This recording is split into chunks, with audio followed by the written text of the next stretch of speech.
Hello students, एक बार फिर से आप सभी का स्वागत है आपके अपने यूट्यूब चैनल biology.com पर।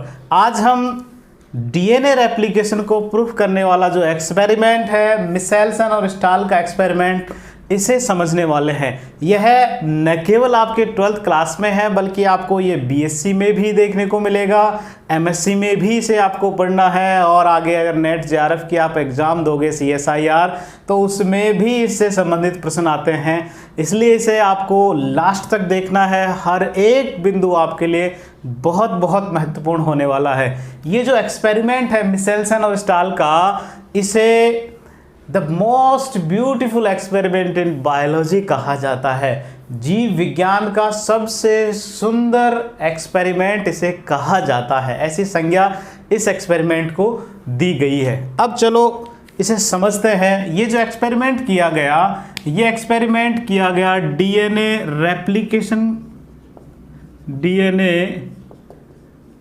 रेप्लिकेशन के मोड को समझने के लिए। इसका मोड कौन सा है, किस तरीके से ये होता है, इसके लिए ये एक्सपेरिमेंट किया गया। मिशेल्सन और स्टाल के एक्सपेरिमेंट से पहले ये धारणाएं थी कि डीएनए रेप्लिकेशन जो है वो इन 3 तरीकों से होता है। पहले आपको ये तरीके समझने हैं, फिर आपको ये जो एक्सपेरिमेंट है वो और आसानी से समझ में आएगा। पहले जो धारणाएं थी वो ये थी कि डीएनए रेप्लिकेशन 3 प्रकार से होता है। पहला कंजर्वेटिव संरक्षी प्रकार का, दूसरा सेमी कंजर्वेटिव अर्ध संरक्षी प्रकार का, कंजर्वेटिव को हम हिंदी में संरक्षी प्रकार का, सेमी कंजर्वेटिव, सेमी यानी हाफ हो गया यहाँ, अर्ध आधा संरक्षी, सेमी कंजर्वेटिव अर्ध संरक्षी, और डिस्पर्सिव यानी कि वितरित या विसरित प्रकार का।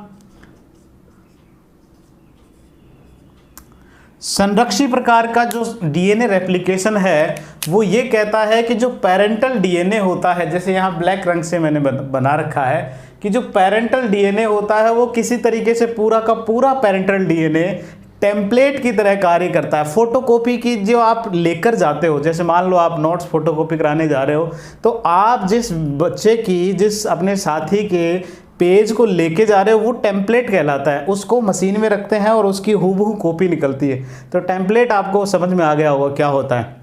जिस चीज़ की आप कॉपी कर रहे हो वो जो स्ट्रक्चर है वो टेम्पलेट होगी। तो यहाँ किसी भी तरीके से डीएनए, पूरा का पूरा डीएनए एक टेम्पलेट की तरह कार्य करेगा और उसकी हूबहू कॉपी एक तैयार की जाएगी। नई जो होगी बिल्कुल नई होगी। इस तरह एक पेरेंटल डीएनए होगा और एक नया डॉटर डीएनए होगा। ठीक है, तो इस तरह की इस प्रकार अगर रेप्लिकेशन होता है तो उसे कंजर्वेटिव कहते हैं। यानी कि इसमें जो डीएनए होगा पूरा का पूरा नया बनेगा एक। ठीक है, दूसरा है सेमी कंजर्वेटिव प्रकार का। सेमी कंजर्वेटिव प्रकार का ये जो डीएनए रेप्लिकेशन का प्रकार है, इसकी जो हाइपोथेसिस थी वो वाटसन और क्रिक ने ही रखी थी। वाटसन क्रिक ने जब 1953 में अपना डबल हेलिक्स मॉडल प्रस्तुत किया, उसी समय उन्होंने यह भी एक धारणा रखी उसके साथ ही कि डीएनए के जो दोनों स्ट्रैंड है वो चूँकि हाइड्रोजन बॉन्ड द्वारा बंधे हुए हैं इसलिए वो अलग होते हैं, और अलग होकर उन पर नया पूरक डीएनए जो है वो पूरक स्ट्रैंड आकर जुड़ता जाता है। और इस तरह जो है उसमें एक जो नया डीएनए बनेगा उसमें आधा पेरेंटल और आधा जो है वो नया होगा, डॉटर डीएनए होगा। जैसा कि यहाँ मैंने बना रखा है, इसमें एक जो पॉलीन्यूक्लियोटाइड चेन है वो ब्लैक में बना रखी है और एक रेड में। ठीक है, तो इस तरह का जो है वो सेमी कंजर्वेटिव, सेमी हाफ इसमें संरक्षी है, आधा कंजर्व है। क्यों? क्योंकि एक लाइन तो पेरेंट वाली है और एक जो है, लाइन से मतलब यहाँ पॉलीन्यूक्लियोटाइड चेन, एक जो है वो पेरेंटल है और एक कैसी है, नई डॉटर डीएनए की एक नई लाइन है। ठीक है, तीसरा है डिस्पर्सिव प्रकार का या विसरित प्रकार का। इसमें क्या होता है कि जो डीएनए होते हैं वो कई टुकड़ों में टूटेंगे। जो डीएनए का धागा जैसा है वो कई टुकड़ों में टूटते हैं, उनकी कॉपीज बनती है और डीएनए आपस में नया पुराना सब एक साथ जुड़ते रहते हैं। यहाँ नया है, ये नया, ये पुराना, फिर ऐसे इस तरीके से। ठीक है, तो इस तरह का होता है वो डिस्पर्सिव प्रकार का मोड ऑफ रेप्लिकेशन कहलाता है। ठीक है। तो रेप्लिकेशन के 3 प्रकार या 3 प्रकार की प्रक्रियाएं पहले रखी गई कि एक तो संरक्षी प्रकार का होता है जिसमें एक नया जो है पूरा का पूरा एग्जैक्ट नया बनता है, एक अर्ध संरक्षी जिसमें एक डीएनए के दोनों स्ट्रैंड अलग होंगे और उन पर जो है वो नया स्ट्रैंड जुड़ेगा, यानी कि यहाँ जब नया बनेगा उसमें एक पेरेंट और एक नया होगा। जबकि डिस्पर्सिव में तो जो है वो डिस्पर्सिव है, विस्तृत प्रकार का है, कई सारे फ्रैगमेंट डीएनए आपस में जुड़ने वाले हैं, वो डिस्पर्सिव प्रकार का मोड है। अब जो वाटसन और क्रिक ने जो अपना हाइपोथेसिस रखी कि डीएनए जो है वो सेमी कंजर्वेटिव मोड से रेप्लिकेशन करता है, इस बात को प्रूफ करने के लिए मिशेल्सन और स्टाल ने एक एक्सपेरिमेंट किया जिसे most beautiful experiment in biology कहा गया। ये जो मिशेल्सन और स्टाल ने जो एक्सपेरिमेंट किया, ये उन्होंने 1958 में ये एक्सपेरिमेंट डिज़ाइन किया, तैयार किया। इन्होंने इसके लिए क्या लिया, जिससे हमें डीएनए प्राप्त करना है, डीएनए सोर्स के रूप में उन्होंने इकोलाई बैक्टीरिया को काम में लिया। इकोलाई बैक्टीरिया है एक, एस्केरिशिया कोलाई, ठीक है, ये इसका वैज्ञानिक नाम पूरा, लेकिन शॉर्ट में इसको ज़्यादातर शॉर्ट में ही कहा जाता है इकोलाई। ठीक है, यहाँ तक बात समझ में आई। इस एक्सपेरिमेंट की हम क्या क्या इन्होंने यूज किया वो बात कर रहे हैं। इन्होंने इकोलाई लिया, इस इकोलाई को ग्रो करने के लिए इन्होंने कल्चर मीडियम में जो है वो NH4Cl अमोनियम क्लोराइड का यूज किया, लेकिन अमोनियम क्लोराइड के भी इन्होंने 2 रूप यूज किए, जिसमें जो नाइट्रोजन है उसके अलग फॉर्म लिए। एक में N15 था और दूसरे में N14 जो नॉर्मली होता ही है।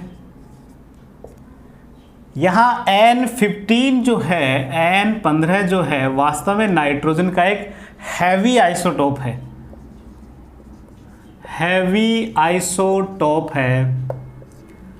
समस्थानिक आप समझते हो, ये समस्थानिक है नाइट्रोजन का, थोड़ा भारी होता है। क्यों? क्योंकि इसमें प्रोटॉन तो 7 होते हैं लेकिन इसमें न्यूट्रॉन जो है वो 8 होते हैं, जबकि जो सामान्य नाइट्रोजन जो होता है वो तो N14 ही होता है, जिसमें 7 प्रोटॉन होते हैं और 7 ही उसमें न्यूट्रॉन होते हैं।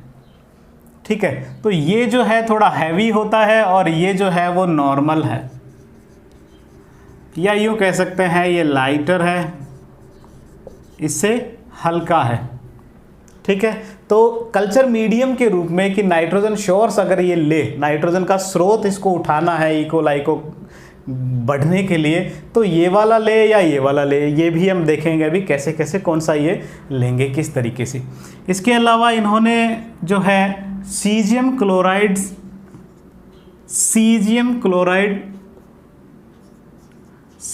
क्लोराइड युक्त जो डेंसिटी ग्रेडियंट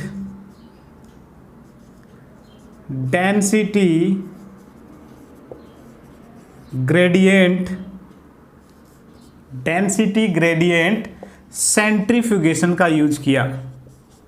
सेंट्रीफ्यूगेशन या इसे शॉर्ट में अल्ट्रा सेंट्रीफ्यूगेशन भी कह देते हैं। अल्ट्रा सेंट्रीफ्यूगेशन क्या होती है? एक मशीन है जिसमें पदार्थों को एक सेंट्रीफ्यूज ट्यूब में रखकर बहुत तेज़ी से घुमाया जाता है, केवल इतना सा कंसेप्ट है। वो जो रोटेशन हो सकते हैं वो 10,000 हो सकते हैं या 12,000 रोटेशन पर मिनट होते हैं। इतनी तेज़ी से वो मशीन जो है उन पदार्थों को सेंट्रीफ्यूज मशीन में घुमाती है, जिसमें सीधा सा है जो जिनकी डेंसिटी ज़्यादा होती है, जिनका भार ज़्यादा होता है, आप तो शायद सीधा समझें, जिनका भार ज़्यादा होता है वो नीचे बैठ जाते हैं, यानी कि वो थोड़े नीचे जाएंगे। जिनका भार हल्का होता है वो ऊपर रहेंगे उसमें। ठीक है, जो बैंड्स प्राप्त होंगे वो नीचे या ऊपर भार के हिसाब से होंगे। जिनका भार ज़्यादा वो नीचे, जिनका भार कम वो ऊपर उनके बैंड्स प्राप्त होंगे।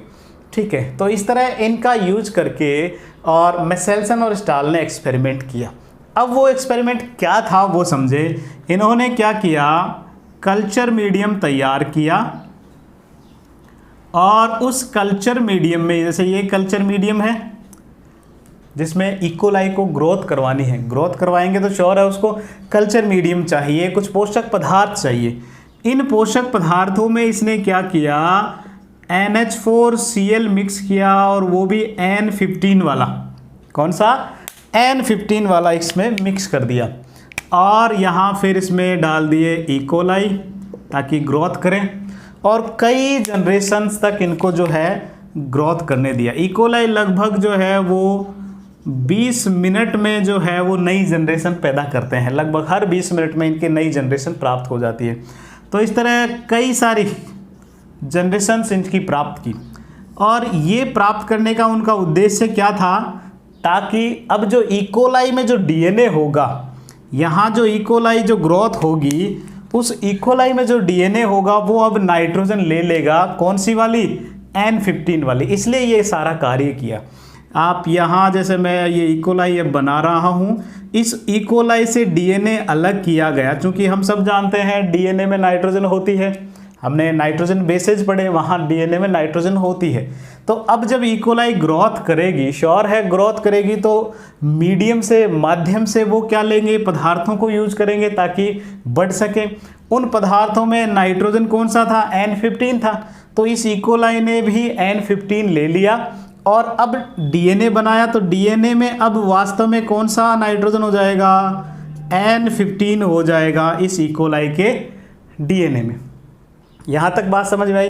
और फिर इसका क्या किया, सेंट्रीफ्यूज करवाया इसे परखनली जो सेंट्रीफ्यूज ट्यूब होती है उसमें डाला और इसे जो है वो सेंट्रीफ्यूज करवाया। यहाँ शॉर्ट में लिख देता हूँ centrifuge. Caesium chloride based density gradient centrifuge जो है वो करवाने से क्या होगा, उसमें जो डीएनए है वो एक किसी निश्चित जगह आ जाएगा। अभी हमें ये भी नहीं पता कैसे है, इतना तो पता है कि ये हैवी नाइट्रोजन युक्त है और इसका जो बैंड आया हैवी है तो श्योर है नीचे आएगा। कुछ इस तरीके से इसका हमें बैंड प्राप्त हो गया। अब दूसरा काम क्या किया इन्होंने, ये जो इकोलाई है जिसमें नाइट्रोजन जो है वो कौन सी है, N15 वाली है, इसे अब साधारण कल्चर में ट्रांसफ़र कर दिया। ये मान लो ये साधारण कल्चर है। साधारण से मतलब ऐसा कल्चर जिसमें जो NH4 लिया, Cl है, उसमें नाइट्रोजन जो था वो N14 वाला ही था। N14 यानी कि नॉर्मल नाइट्रोजन थी उसमें, या यूँ कहें लाइटर हल्के नाइट्रोजन वाली ही जो मीडियम था वो यहाँ लिया और इसको जो हम हरे रंग से अब दर्शा रहे हैं, इस इकोलाई को यहाँ ट्रांसफ़र कर दिया। ठीक है।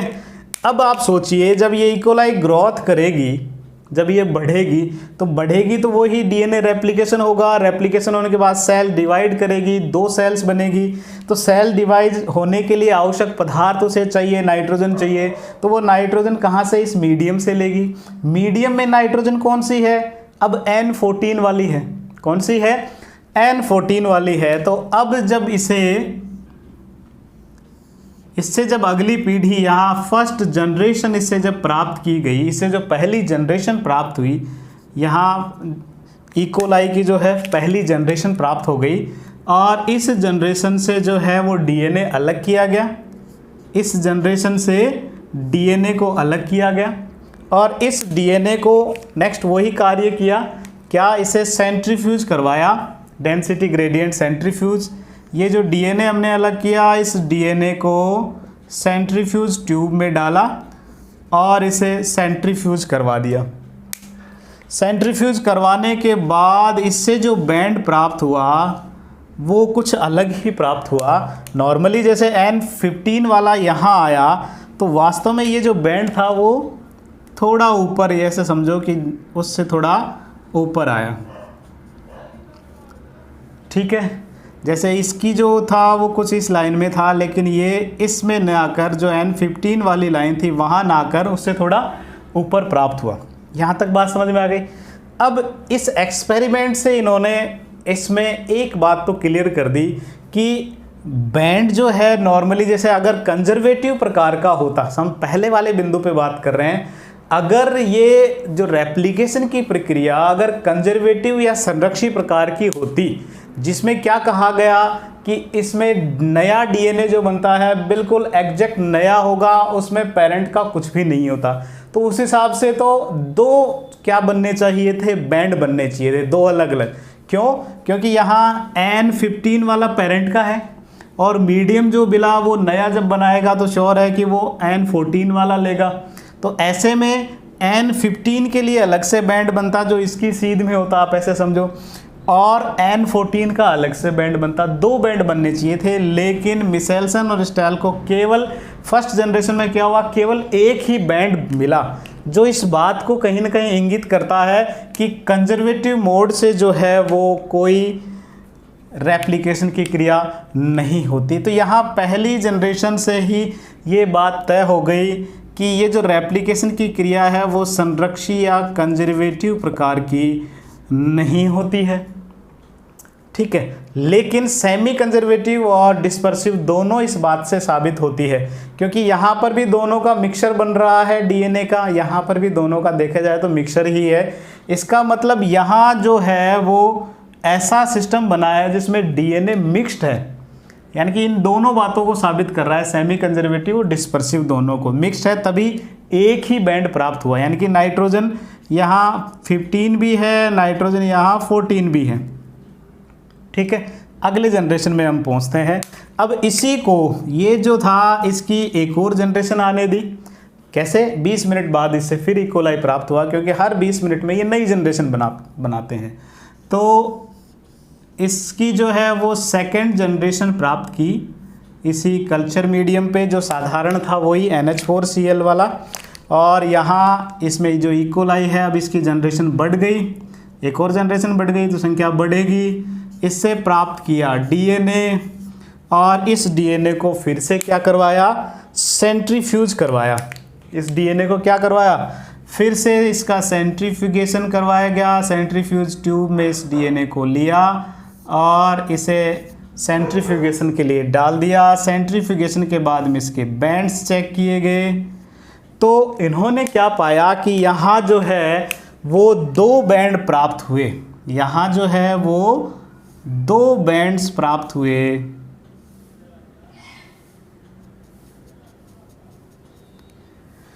ठीक है, दूसरी जनरेशन से ये पूर्णतः अब साबित हो गया कि डीएनए रेप्लिकेशन जो है वो सेमी कंजर्वेटिव तरीके से ही होता है, डिस्पर्सिव से नहीं होता। क्योंकि आप सोचिए, डिस्पर्सिव में क्या होगा कि डीएनए के टुकड़े आपस में जुड़े हुए होंगे। ठीक है, डीएनए का कुछ पेरेंटल भी होगा, कुछ नया होगा, कुछ पेरेंटल कुछ नया, इस तरीके से। तो इस हिसाब से तो डीएनए का हर बार मिक्सचर सा ही मिलेगा, मिक्सचर मिलेगा, इसका हाइब्रिड मिलेगा, तो श्योर है बैंड हमेशा एक ही आना चाहिए था। हमेशा बैंड, कितनी ही जनरेशन ले लो उसमें बैंड एक ही प्रकार का आना चाहिए था। लेकिन बैंड जो है यहाँ कितने प्राप्त हुए, दो प्राप्त हुए। यहाँ जो बैंड है वो दो बैंड प्राप्त हुए, जो ये कहीं न कहीं साबित कर रहे हैं कि एक तो इसमें डिस्पर्सिव वाला है, जैसा इसमें सीध में जो आया वो डिस्पर्सिव वाला है। दूसरा बैंड जो है जो हल्के वाला प्राप्त हुआ, न कि हैवी वाला प्राप्त हुआ, जो ये बात साबित करता है कि यहाँ एक ऐसा डीएनए बन चुका है जो पूर्णतः क्या है, नया है, जो पूर्णतः क्या है, नया है। ठीक है, अब इस बात को, ये जो इतनी जो बातें हैं, इसे मैं अब दूसरे तरीके से डीएनए बनाकर समझाता हूँ, आपको और अच्छी तरीके से समझ में आएगा।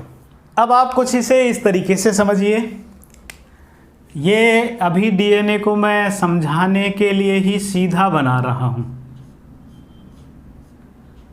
ठीक है, ये एक डीएनए है।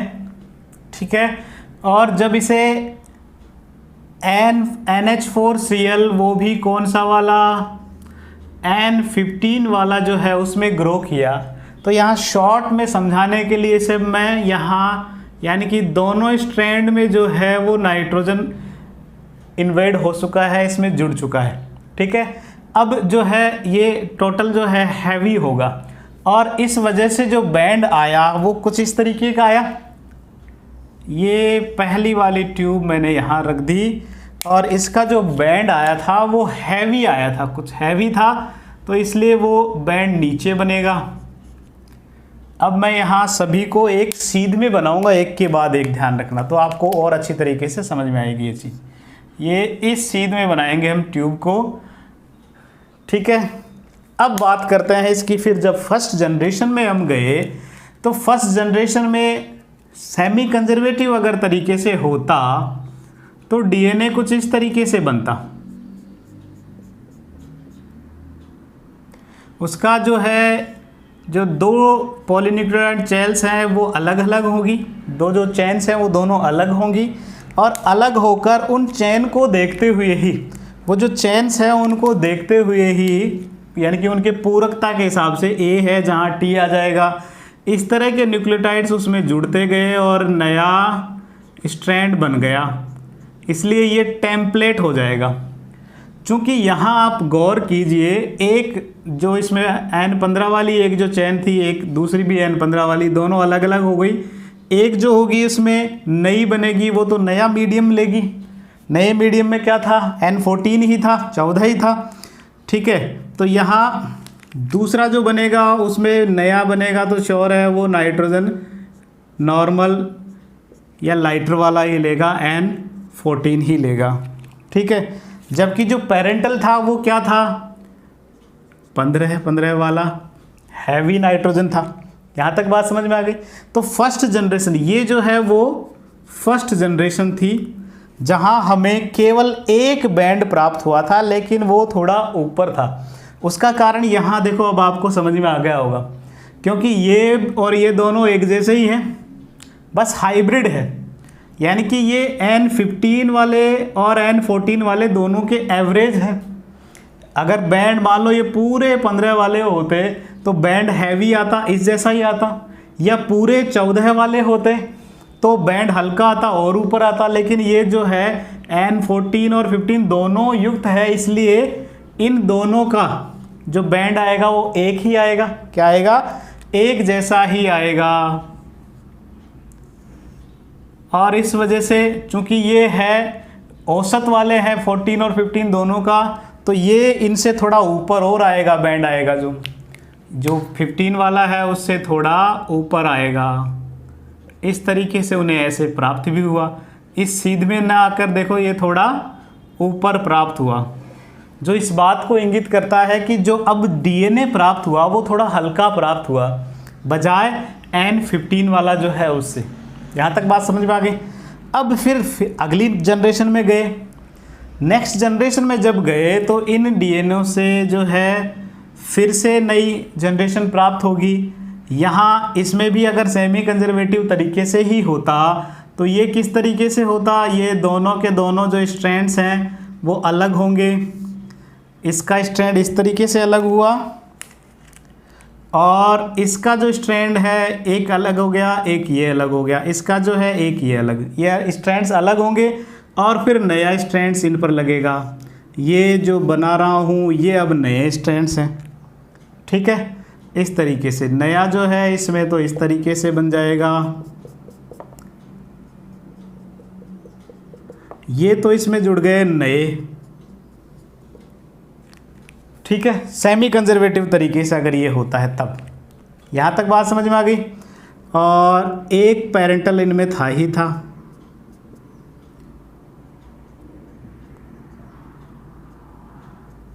तो जो ये जो जनरेशन है, ये जो सेकंड जनरेशन प्राप्त हुई, जो यहाँ वाली बात हो रही, यहाँ दो बैंड क्यों आए, उसका कारण ये था। क्यों? क्योंकि यहाँ अगर आप गौर से अब सेमी कंजर्वेटिव तरीके से ही सब कुछ चले तो ये वाला हाइब्रिड है और ये वाला हाइब्रिड है। तो यहाँ एक बैंड तो जैसे फर्स्ट जनरेशन में आया वैसा का वैसा आना लाजमी था, होना ज़रूरी था, जो इस वजह से हो भी रहा है। और ये जो है इनको आप गौर से देखो, अब ये N14 वाले हो गए। कैसे हो गए? N14, क्योंकि ये N15 है तो N15 इसको दे दिया, एक टुकड़ा इसका अलग हो गया। यहाँ जो N14 वाली है, बाकी सब कैसी है 14 वाले हैं।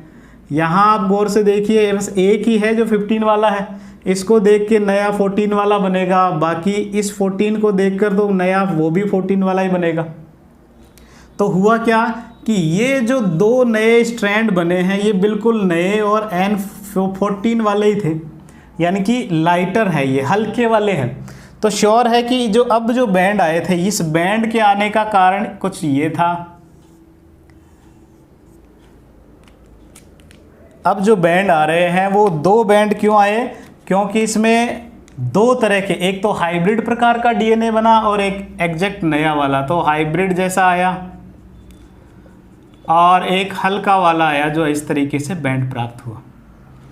ठीक है, जो हैवी वाला जो है यहाँ कहीं देखने को नहीं मिला, ये लाइटर वाला N14 के बराबर वाला आया, जो ये बात साबित करती है कि बिल्कुल अगर डीएनए रेप्लिकेशन हो रहा है, होता है, तो वो कैसे होता है? वो सेमी कंजर्वेटिव मोड से होता है। कैसा होता है? सेमी कंजर्वेटिव मोड से। अब आप सोचो, ये अगर कंजर्वेटिव तरीके से होता तो कंजर्वेटिव तो साफ साफ कह रहा है कि उसमें तो एक पूरा का पूरा डीएनए जो है वो टेम्पलेट की तरह कार्य करता है। तो हर बार उसमें क्या होगा? हर बार उसमें बैंड जो है वो 2 होंगे ही होंगे। एक जो है वो हैवी वाला होगा और नया जो होगा वो लाइटर वाला बैंड होगा। जबकि यहाँ पहली जनरेशन में एक ही बैंड आना ये बात नकार देता है कि डीएनए रेप्लिकेशन कंजर्वेटिव प्रकार का होता है। लेकिन फर्स्ट जनरेशन में तो ये बात तो साबित हो रही थी, डिस्पर्सिव भी होता है और सेमी कंजर्वेटिव भी, क्योंकि यहाँ पर भी जो है हाइब्रिड बन रहा है डीएनए का, यहाँ पर भी हाइब्रिड बन रहा है, तो बैंड एक ही आना था, जो ठीक है। लेकिन जैसे ही हमने सेकंड जनरेशन पे गए, सेकंड जनरेशन पे जाते ही डिस्पर्सिव भी जो है कैंसिल हो गया, क्योंकि डिस्पर्सिव ये कहता है कि डीएनए के फ्रेगमेंट्स जुड़ के वो हाइब्रिड ही बनेगा। तो अगला जो जनरेशन होता उसमें भी बैंड एक ही आना चाहिए था, लेकिन 2 बैंड आना ये बात साबित करता है कि उसमें अब नए स्ट्रैंड भी बन गए हैं। ठीक है, और वो जो नए स्ट्रैंड थे वो हल्के वाले थे, इसलिए बैंड जो है इसका ऊपर प्राप्त हुआ। कैसा हुआ? ऊपर, क्योंकि इनका अगर औसत देखा जाए तो ज़्यादा ही है। इनका औसत क्या है? ज़्यादा है, इनका औसत कम है, इससे कम है। तो श्योर है कि ये ऊपर अपना बैंड शो करेंगे, ये नीचे है, ये हाइब्रिड वाले बैंड अपना नीचे शो करेंगे। यहाँ तक बात समझ में आ गई? तो इस तरह जो है मिशेल्सन और स्टाल ने इस एक्सपेरिमेंट द्वारा ये बात साबित कर दी कि जो डीएनए रेप्लिकेशन होता है वो सेमी कंजर्वेटिव तरीके से, अर्ध संरक्षित तरीके से होता है, इस मोड से होता है, इस तरीके से। ये जो मॉडल है वो सेमी कंजर्वेटिव प्रकार का ही होता है। किसका? डीएनए रेप्लिकेशन का। यहाँ एक बात और नोट करने वाली है कि जो पेरेंटल डीएनए है वो हर एक पीढ़ी में जो है वो आधा होता जा रहा है। क्या होता जा रहा है? आधा होता जा रहा है। यहाँ अगर आप गौर से देखें तो यहाँ जो, अगर ये 4 स्ट्रैंड्स की बात करें तो 2 स्ट्रैंड कैसे हो गए? नए हैं। 2 कैसे हुए? पुराने हैं, यानी कि पेरेंटल वाले हैं। कि यहाँ कितनी 50% रेशियो है। लेकिन अब यहाँ बात करें, यहाँ टोटल स्ट्रैंड्स काउंट करें तो 8 स्ट्रैंड्स हैं। उन 8 में 2 ही पेरेंटल हैं, बाकी कितने हैं? 6 जो है वो कितने हैं? नए हो गए। तो ये अगले में उसका भी आधा हो जाता है 25%।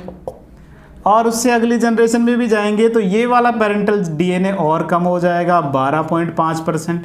और मिशेल्सन और स्टाल ने हर बार यहाँ जब जैसे जैसे वो आगे जाते गए, इस हाइब्रिड का रेशियो घटता गया और नए स्ट्रैंड का जो ये नया वाला बैंड है इसका रेशियो बढ़ता गया, क्योंकि वहाँ नए हर बार बढ़ते गए। समझ में आ रही? यहाँ जैसे अभी 4 बने, जब 8 बनेंगे तो उस 8 में फिर से वही होंगे, 2 ही हाइब्रिड होंगे, 6 जो है वो कैसे होंगे? नए वाले स्ट्रैंड होंगे। तो इस तरह इसकी संख्या, ये जो बैंड है आगे मोटा होता जाएगा, ये हल्का होता जाएगा। और उन्होंने यही पाया, जैसे कि आप इस चित्र में देख सकते हो। ठीक है, जो विकीपीडिया से मैंने ये जो इमेज प्राप्त हुई, हर बार हर जनरेशन में इसकी जो परसेंटेज है वो घटती जा रही है। तो इस तरह इस एक्सपेरिमेंट द्वारा मिशेल्सन और स्टाल ने इस बात पर मोहर लगा दी कि डीएनए रेप्लिकेशन की जो क्रिया होती है वो सेमी कंजर्वेटिव तरीके से होती है। किस प्रकार से होती है? सेमी कंजर्वेटिव मोड से होती है। अगले वीडियो में हम अब डीएनए रेप्लिकेशन को कंप्लीटली समझने वाले हैं। डीएनए रेप्लिकेशन होता क्या है, कब होता है, क्या आवश्यकता है, फिर इसमें कौन कौन से एंजाइम भाग लेते हैं और इसकी क्या प्रक्रिया है, उसे हम डिटेल से समझने वाले हैं अगले वीडियो में। हो सकता है अगला वीडियो थोड़ा बड़ा हो, लेकिन है आपके लिए बहुत बहुत महत्वपूर्ण। तो इसीलिए जुड़े रहें biology.com के साथ और अपने ज्ञान में वृद्धि करते रहें। धन्यवाद।